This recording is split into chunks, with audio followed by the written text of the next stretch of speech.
ভাইয়া, দুর্নীতির জন্য আপনি কি জানেন কি না জানি না, দুর্নীতির জন্য বাংলাদেশ ১ নম্বর র্যাঙ্কিংয়ে রয়েছে, যা জাতিসংঘ থেকে স্বীকৃত।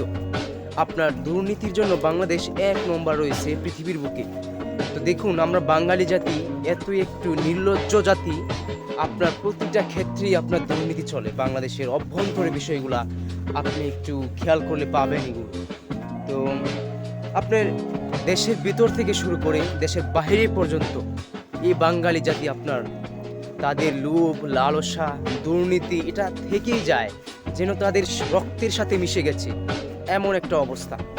তো বাঙালি জাতি যেখানেই যায়, যেখানেই থাকে, সেখানে শুধু দুর্নীতি এটা থাকবেই।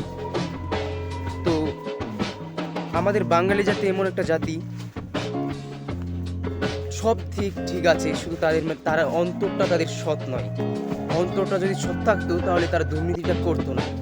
আপনি দেখেন, বাংলাদেশের প্রতিটি ক্ষেত্রে আপনার চাকরি করতে গেলে দুর্নীতি, আপনার বিভিন্ন কাজ করতে গেলে দুর্নীতির সম্মুখীন হতে হয়। এটা স্বাভাবিক, এটা বাস্তব। এই যে বর্তমানে বাঙালিদের সব দেশ বন্ধ, ঠিক আছে, সব দেশের ভিসা কিন্তু বর্তমানে বন্ধ রয়েছে বাঙালিদের।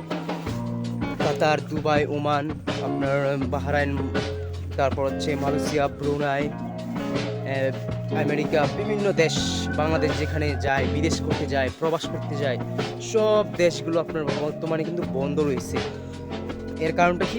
বাঙালি হচ্ছে বিশৃঙ্খলা জাতি। এর জন্য বিশৃঙ্খলা জাতির কারণে আজকে দেখেন এরকম হয়েছে, বন্ধ, সব কিছু বন্ধ করে দিয়েছে। যে জায়গায় বাংলাদেশের অর্থনীতির উন্নতির একমাত্র পথ হলো আপনার প্রবাসীর রেমিটেন্স। তো যে জায়গা থেকে আপনার প্রবাসীরা রেমিটেন্স পাঠাবে, সেই জায়গাতেই আপনার বর্তমানে প্রবাসী যেতে পারছে না বিদেশ।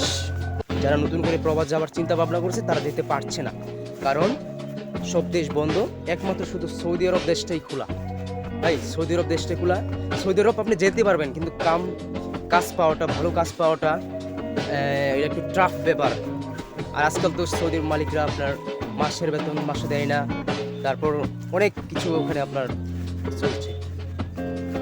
তো তো এই সব কিছুর পিছনের কারণ হচ্ছে আপনার বাঙালিদের দুর্নীতি। দুর্নীতি যদি না থাকতো, বাঙালি যদি অশৃঙ্খল না থাকতো, আজকে বাংলাদেশটা আপনার সিঙ্গাপুরের মতো, আজকে বাংলাদেশটা একটা মালয়েশিয়ার মতো হতো, আজকে বাংলাদেশটা একটা আপনার ব্রুনাইয়ের মতো হয়ে যেত, এত উন্নত হতো, বুঝছেন?